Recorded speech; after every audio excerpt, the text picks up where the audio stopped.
जय श्री कृष्णा। आज हम कार्तिक महात्म्य की कथा में 15वां अध्याय और 16वें अध्याय का अध्ययन करेंगे। सर्वप्रथम हम 15वें अध्याय का रसपान करें, उससे पहले आपको 14वें अध्याय का ध्यान करना होगा, जिसमें हमने नारद और जलंधर का संवाद पढ़ा था। नारद जी ने जलंधर को स्त्री रतन नहीं होने के विषय पर उकसाया था। तो चलें अब 15वें अध्याय में। राजा पृथु ने नारद जी से पूछा, हे नारद जी, तब दैत्यराज ने क्या किया, वह सब मुझे विस्तार से सुनाइए।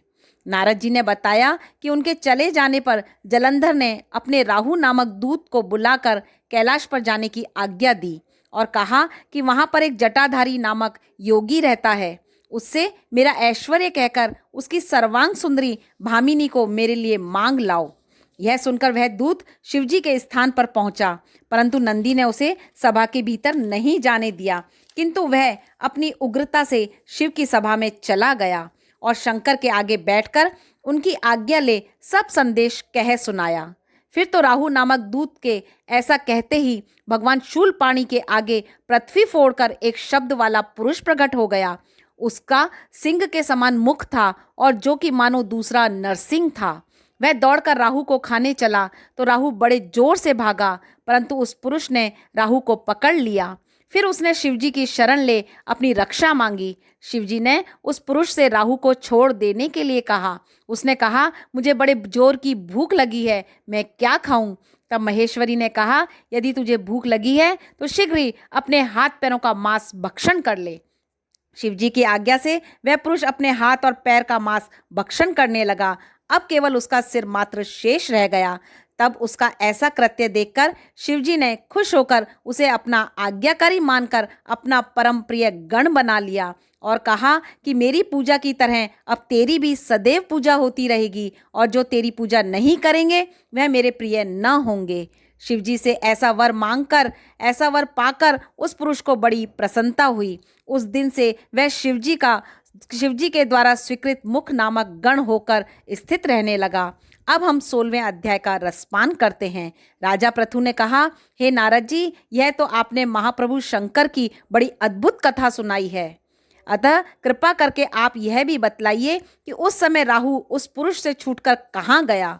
नारद जी ने कहा, उससे छूटने पर वह बर्बर नाम से विख्यात हो गया और मानो नया जन्म पाकर अपने आप को धन्य मानने लगा।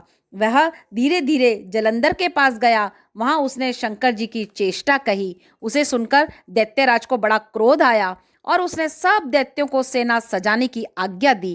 काल नेमी और शुम निशुम आदि सभी महाबली दैत्य तैयार होने लगे।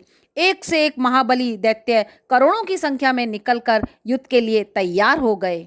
महाप्रतापी सिंधु पुत्र शिवजी से युद्ध के लिए निकला। उसके आगे महिषी शुक्राचार्य और छिन्न सिर राहु हुआ। फिर तो उसी समय जलंधर का मुकुट खिसक कर धरती पर पड़ा। आकाश में मेघ छा गए और बड़े अपशगुन हुए। इधर इंद्र आदि सभी देवताओं ने एकत्रित हो कैलाश पर जाकर शिवजी को सब वृत्तांत कहा और यह भी कहा कि आपने जलंधर से युद्ध करने के लिए भगवान विष्णु को भेजा था, वह उनकी वंशवृत्ति हो गए हैं तथा लक्ष्मी सहित जलंधर के अधीन होकर उनके घर में निवास करते हैं। अब देवताओं को भी उसके यहाँ निवास करना पड़ रहा है। अब वह सागर पुत्र आपसे युद्ध करने आ रहा है, अतः आप उसे मारकर हमारी रक्षा करो, हमारी रक्षा करो। देवताओं से इस प्रकार सब कुछ सुनकर शंकर जी ने भगवान विष्णु से पूछा, हे ऋषिकेश, युद्ध में आपने जलंधर का संहार क्यों नहीं किया और वैकुंठ को छोड़कर आप उसके घर कैसे चले गए? तब भगवान विष्णु ने हाथ जोड़कर शिवजी से कहा, उसे आपका अंशी या लक्ष्मी का भाई होने के कारण मैंने नहीं मारा। वह बड़ा वीर, वह देवताओं का अजय है। मैं सत्य कहता हूँ कि उसे कोई नहीं मार सकता।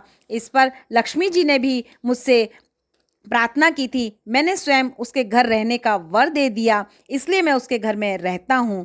हे सूर्यवर्य विष्णु, आप यह क्या कहते हो? उस दैत्य जलंधर को मैं अवश्य मारूंगा, इसमें कोई भी संदेह नहीं है, कुछ भी संदेह नहीं है। अब आप सब देवता जलंधर को मेरे द्वारा ही मरा जान अपने स्थान को जाइए। तब शंकर ने कहा कि सब देवता संदेह रहित होकर अपने स्थान पर चले गए। ठीक उसी समय पराक्रमी जलंधर अपनी विशाल सेना के साथ कैलाश पर्वत को घेर कर सिंहनाद करने लगा। दैत्यों के नाद और कोलाहल से शिवजी क्रुद्ध हो गए। उन्होंने अपने नंदी आदि गणों को उसके साथ युद्ध करने की आज्ञा दे दी। कैलाश पर्वत के पास भीषण युद्ध होने लगा। दैत्यों ने अनेक प्रकार के अस्त्र शस्त्र वर्षा शुरू कर दी। भेरी, मृदंग, शंख और तीरों तथा हाथी, घोड़ों और रथों से शब्द से धरती कांपने लगी। युद्ध में कटकर मरे हुए हाथी, घोड़े और पैदलों का पहाड़ सा लग गया, जिससे युद्ध भूमि में और भी आगम्य हो गई। दैत्यों के आचार्य श्री शुक्राचार्य अपनी मृत संजीवनी विद्या से सब दैत्यों को जिलाने लगे।